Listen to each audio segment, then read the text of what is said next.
Chapter 2. Whiskers White looks for cubs. Whiskers begins his search for specifically 6 cubs because he at one time did some math in his head and went with it regardless. The first week, he found 2 cubs, Bruce and Brenna White. The second week, he only found 1 new cub, Thomas White. The third week, he found 2 new cubs, Luca and Abby White.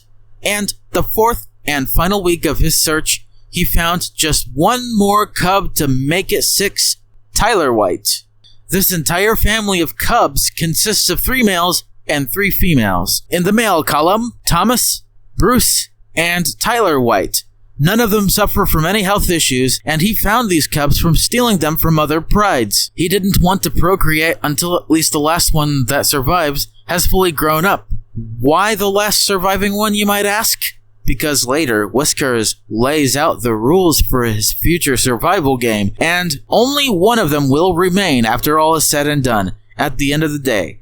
And finally, in the female column, Brenna, Luca, and Abby White. Now that I've gotten their names and positions out of the way, the story can continue. Before I do so though, this book is not for anyone under the age of 16 to 18 years old. If you're below any of those ages, click off now. I don't want to age restrict this, but I have to make sure people understand the undertaking gore-wise this direct-to-YouTube audiobook is going to be for the hell of it. Chapter 3. Whiskers plans and begins to play the survival game.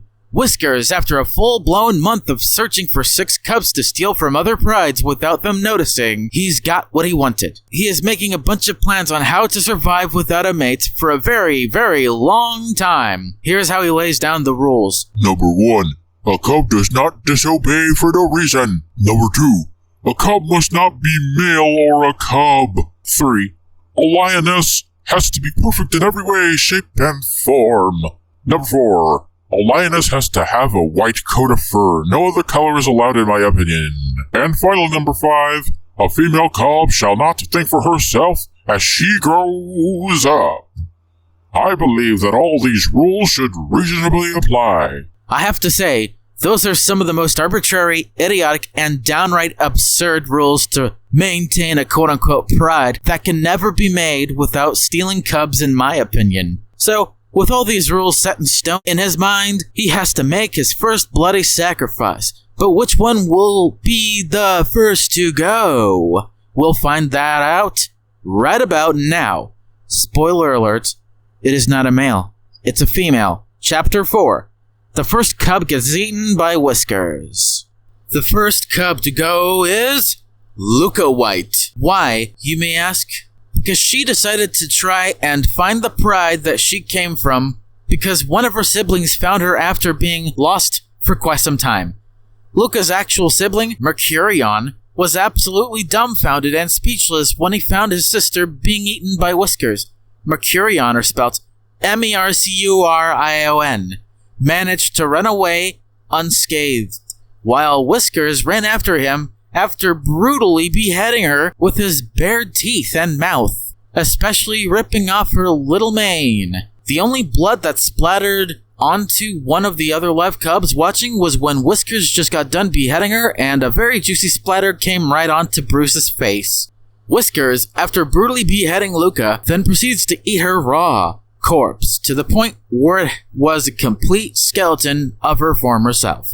The 5 other cubs screamed and gasped in horror. Abby fainted. Whiskers, after finishing up on eating Luca, then proceeds to give her entire skeleton to the nosy hyenas nearby to feast on, because they have a real craving for bones and nothing else. So where are the other 5 cubs now? They are crying aloud after seeing all of this happen before their very eyes themselves. Poor things. And to be honest, I would be crying too if I were one of the cubs there, especially Bruce, because Bruce got the first unintentional taste of cub blood.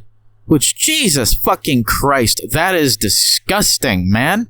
Chapter 5. The 5 other cubs mourn. Thomas, Tyler, Abby, Brenna, and Bruce proceed to commence in a very well played out funeral, even though they don't have Luca's corpse. They were unable to dig up 6 feet deep because their claws are just too weak.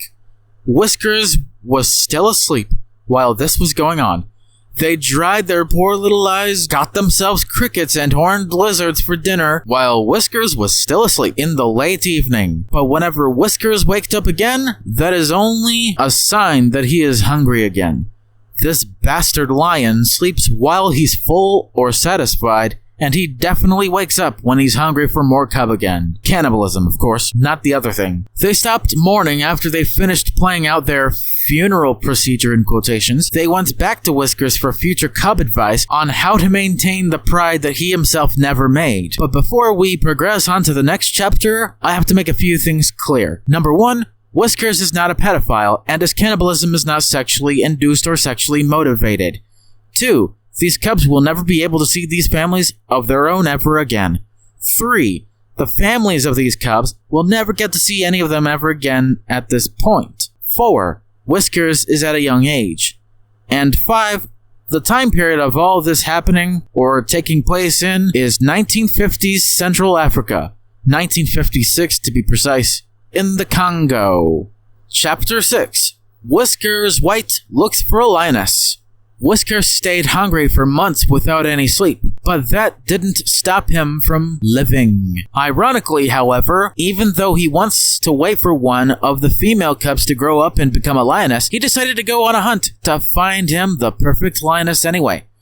His second hunt for a lioness or mate began on January 13th, 1957, where Whiskers spent an entire month searching to no avail. Here are the highlights on how his journey went down, in his opinion. Number 1, I couldn't find a mate that had a white coat, let alone a perfect one. 2, none of any of the females ever wanted to come near me because my face is ugly and tattered with the blood of Luca. 3, every time I even came close to any of them, they either hissed at me, screamed in my face, or clawed my face, which took weeks for me to heal. 4, any of the other lions either look at me with disgust, contempt, or downright mockery. One of them decided to insult me and call me White Thunderballs. 5.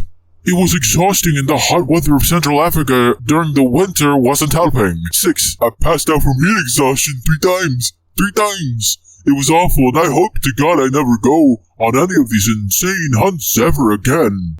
To nobody's surprise, one of the cubs decided to confront Whiskers for being a massive hypocrite after going completely against his own arbitrarily set down rules.